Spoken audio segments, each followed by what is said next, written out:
everybody. Doing a collection video today. A video game collection. This will be a short one. This is my Gamecube and Wii collection. I have some other Wii games, but they're for, I'm selling them, so I'm not counting it. I'm not counting my fiance's Gamecube games because they don't have cases, and I don't feel like finding that binder right now with them in there. I might get cases for a few of her games though, so I can get them on the shelf. I think there's like 11 games here or something. I would like to expand on the GameCube, but it's just a tough system to collect for because it's expensive. Even third-party stuff is more expensive by usually $5 to $10 compared to the Xbox or the PS2, which kind of sucks. You know, stuff like the Rogue Squadron games and even Wayfrey's Blue Storm. 1080 Avalanche isn't overly pricey. There are some, I'm talking like 25 and under, which is still, you know, because a lot of games are $20 or more on the Cube. When you can get games on the PS2 and the Xbox, you know, for all over the place, but you can get a lot of them for 10 and under. But anyway, I'll start with the 3 Wii games I have here.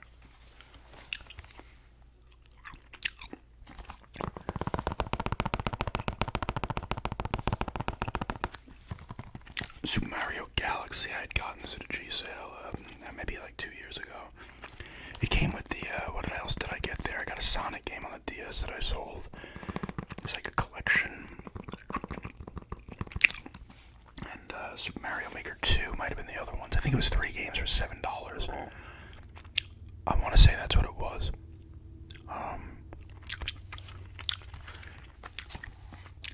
But that's a good price for this. It's a good price for the other. The Sonic game sold fairly well. Mario Maker 2 is almost has no value, which I did not know. I think I ended up giving that with some other games to the AmVets in Babylon. Or West Babylon, wherever it is. No, is it even in Babylon? Maybe it's in Lindenhurst. Back in New York. I gave, 7, 8, 9 games or something. I did play some of this back in the day. It's cool. It's actually a really cool game. You're bouncing from planet to planet. They're like little planets. You're running around them and stuff, doing shit. The Bee Mario, I think, was the hook. The new one in this one. Boo Mario as well. A lot of people really like this game, though. That's why I kept it.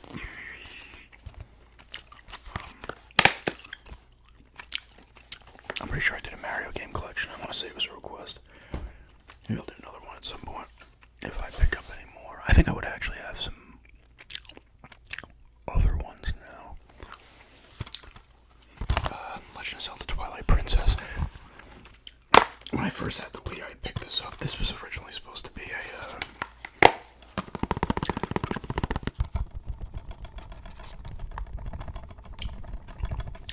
GameCube game, and then similar to what they did on the Wii U and the Switch with Breath of the Wild. They kept pushing it back on purpose because they wanted it to launch with the new system, because the GameCube at that point and the Wii U were lost causes. So they're like, we need to get it on the fresh new system. And of course the Wii ended up selling like hotcakes. The Switch has been selling like hotcakes. Switch is on 7 years and they're still pumping out, you know, pretty solid games are still coming out. Why not? Like, everybody's like, oh, Switch 2 is coming. They could go another 2 years on the Switch and people keep buying it. Doesn't fucking matter. People complain online all they want, but if it's still selling, it doesn't matter.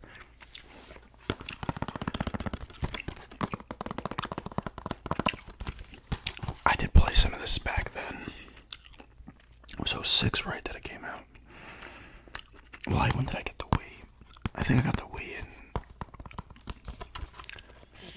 Was it early 07? I don't know. I would have probably preferred to play what I did play of it on the Cube. The controls were a little bit annoying at first. It worked, but I don't know. it was fun, but I don't know, I wasn't enjoying it like I've enjoyed other Zelda games. As much as I like Zelda, haven't completed a ton of Zelda games in my life.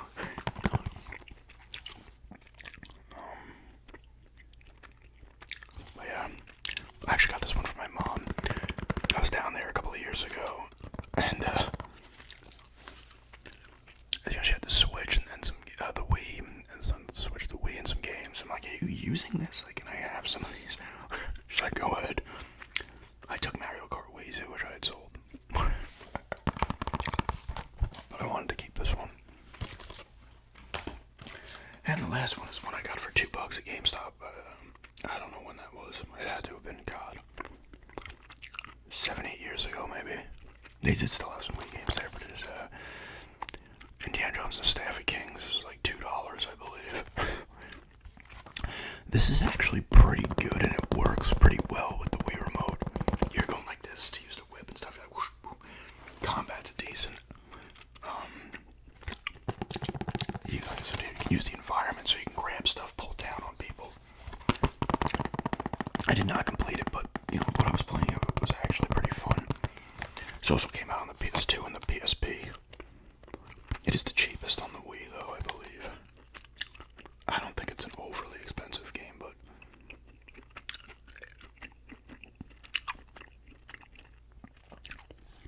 but it was pretty cool once you got kind of familiar with the controls. That was the thing with a lot of Wii games back then. You had to get used to the controls, and once you got used to the control schemes, it would actually work really well, unless it was you just needed to use the remote itself and not the nunchuck. Like Wii Sports and stuff immediately were accessible, and you're like, it got a little more involved when you're like going like this, and you gotta do this motion. You just have to get used to it first, because it was so kind of fresh at the time. That's why Sonic and the Secret Rings I really liked, because it was just a Wii remote, but you had to hold it like, like this, and you'd be like doing like this and stuff, and actually that worked fairly well too. When it worked great, and when it didn't, it was awful. Eventually I need to continue to play this. I don't know which system this is. We have 2 Wii's. I don't know which system it's on, unless I don't have a save. I had another Wii.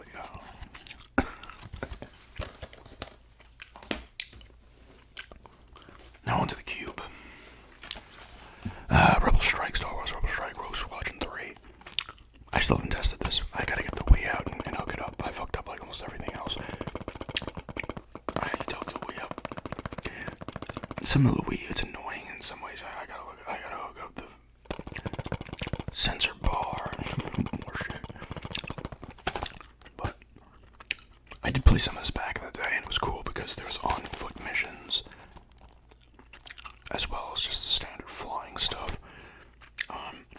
I want to get Rogue Squadron 2 again, Rogue Leader, because that game I got when I got my Gamecube. And that and Madden 2. And it was awesome. It looked incredible. I was like, oh my god. It's a really fun game too. But these were exclusives to the Gamecube.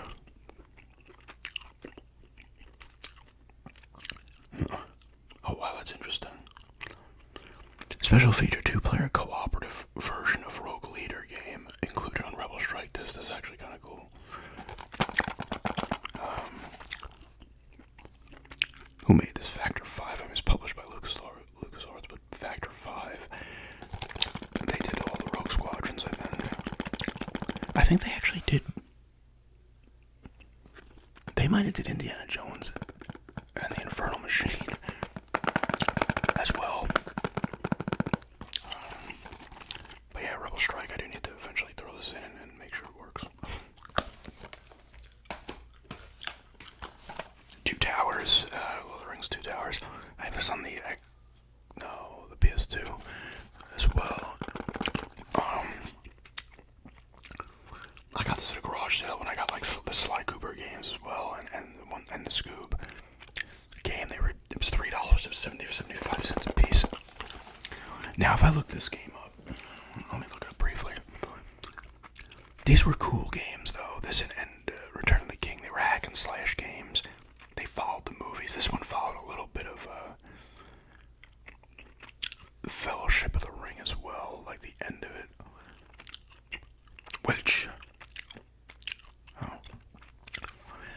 my other bookshelf has been delivered, so that's exciting. Get more games on there.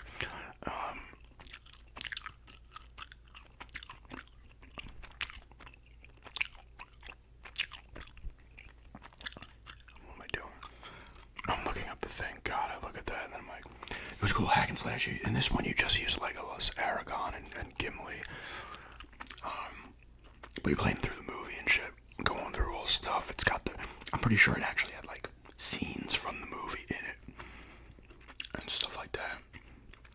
And you got other stuff, exclusive content on. You got soundtrack from Fellowship of the Ring, scenes from Two Towers, exclusive interviews.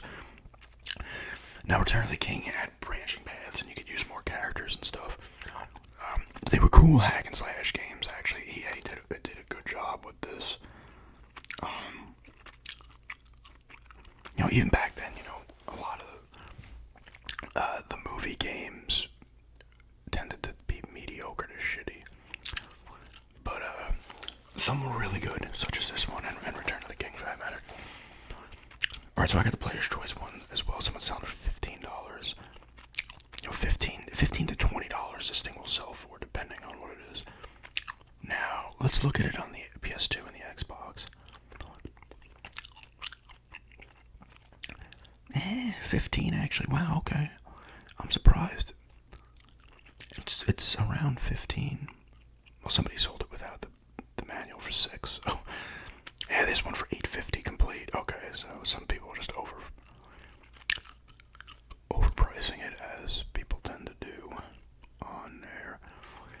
And the old box. It might be the cheapest on the Xbox.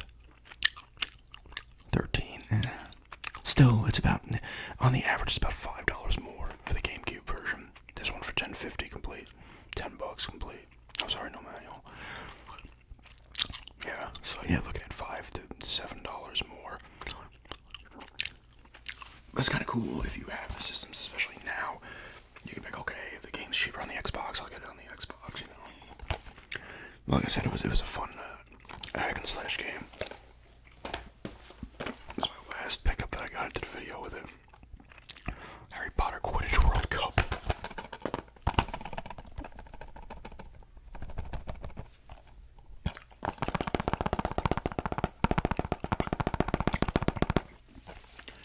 I played a ton of this back in the day. I want to say I got it for cheap even back then. It might have been like the second time oh god.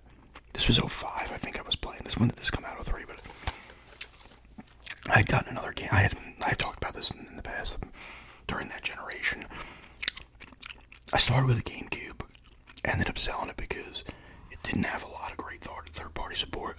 A lot of the games I wanted were getting pushed. I eventually ended up playing them, but I was just getting frustrated. Like, I played the Resident Evil remake, I played Eternal Darkness, a couple other cool games, Simpsons Road Rage, Rogue Leader, and some other ones. Because I got it when it came out, the day, or maybe the day after it came out. And so that was 01. I sold it in like July of 02 or August of 02. And I had gotten the Xbox in March of 02. Stuck with the Xbox till 05, but the Cube and the PS2 were rotating out as the second system. And this is one of the other times I had it, so it was only $10 back then too. It was used as a game that dropped in price very quickly. It's Quidditch. If you know Harry Potter, it's Quidditch. It was kind of fun. Almost like other sport games, you get bored, you play the shit out of it, you start to get bored of it. I think you could do you could do the Quidditch World Cup, and I think you could just play other different ways too. Master Quidditch challenges. This was able to connect to the Game Boy Advance game as well. You see, you can compete in the Quidditch Cup, which is the houses in Hogwarts, but then you can play the best teams in the world too, from all over the place. But it was pretty fun, from what I remember. It was just like any other sport game. You're gonna lose interest. A sport-related game.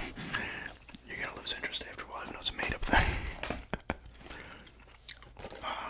Let me do it in order. So the next three are also gonna be Harry Potter games. These are the ones I got from that garage sale a couple of years ago. Chamber of Secrets. These games are all... I got these 3 games. I had gotten 2 for the Game Boy, right? Was it 2? 5. I got the Chamber of Secrets for the PS1, 6. And then I got the Hulk, I think, 7, and I got a couple of discs, but I don't know where they are either. Disc-only Gamecube games as well. It was like Aquaman, X-Men Legends 2, and something else. It might have been the Hulk as well. Oh wait, no. I got the Hulk. Maybe the Gamecube version and the GBA version. I don't know. I think it was 11 games, and it ended up being like, it might have been $3 a game. Or it was $30, $33.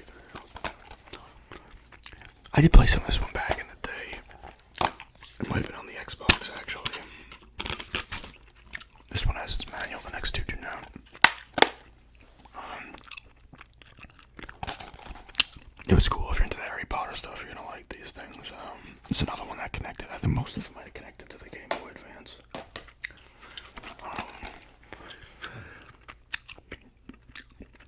But it was fun. You just run around Hogwarts reliving the movie, right?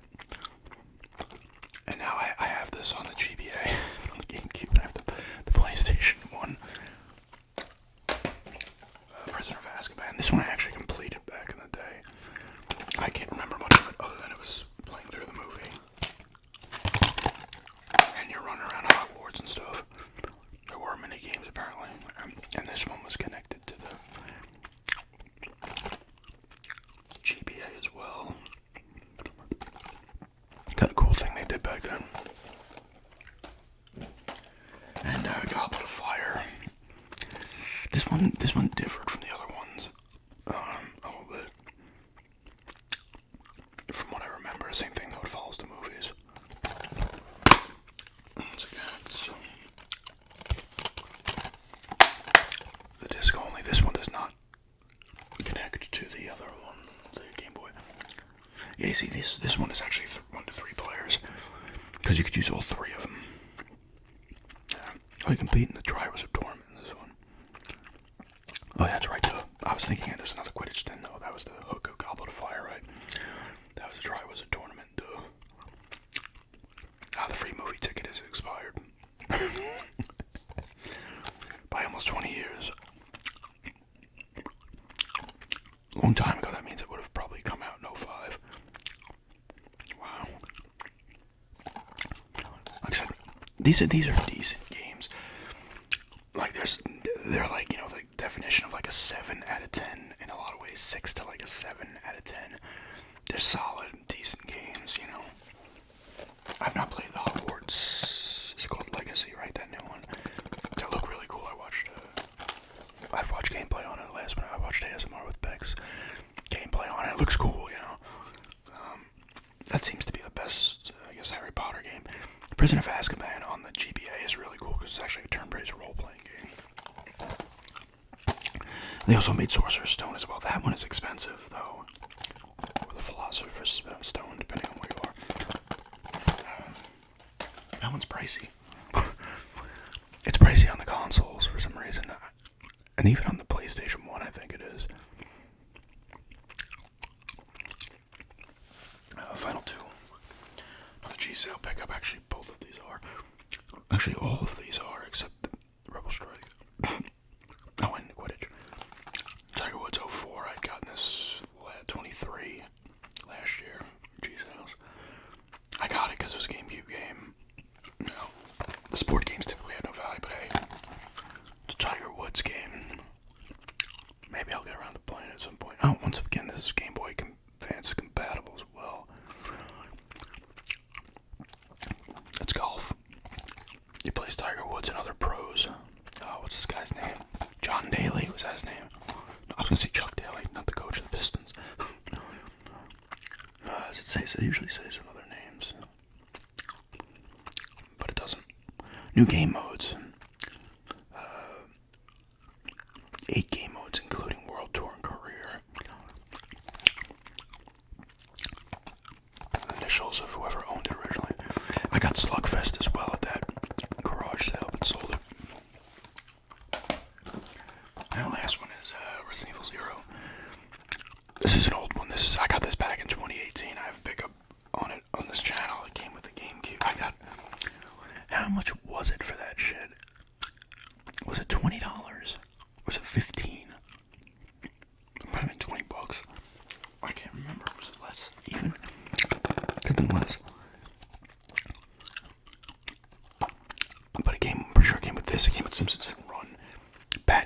Heroes, a Bad Boys game, and I think there was a fifth game in there too. It was a system as well. It had that's where the Gamecube mic came from, which I obviously still have. Was it just these 4 games or not? It was a hell of a deal though for that, and that was back in 18. Resident Evil Zero is a cool game. Use Rebecca Chambers and Billy, whatever his last name is. Does it say it on the back? No. You use both. You can swap between them. But if you leave one in a vulnerable place, they will get killed.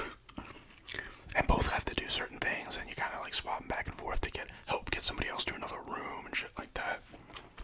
It looked great. It still looks good, actually. Harder to play now, though, because the controls are so outdated. And after you play Resident Evils where you can move and shoot, it's very hard to go back and play old Resident Evils when you hear a zombie coming, but it's off screen and you can't see it, so you just start shooting, and then eventually it makes its way onto the screen. But this is chronologically right, the first in the series. And it started on the train at first, then you got into another mansion type place. But it's solid. But yeah, that is a small GameCube and Wii collection. I'd like to get more for both. The Wii, not necessarily a ton of games. There are some Wii games I wouldn't mind having. Not many. And the Cube, there's plenty of games I'd like to have, but in terms of like not going nuts, trying to keep it under $25 for the most I'm going to spend on a game. There is some stuff there, like I said, Rogue Leader, 1080 Avalanche, Wave Race Blue Storm. You can find some other third-party stuff for cheaper, but I have most of the third-party stuff I would want that is on the GameCube. I either have it on the PS2 or probably the Xbox. Like the Bond games aren't overly expensive for the GameCube, but I have them. I think some other ones, like, you can find some that are cheap, absolutely, but not, like even the Scooby games.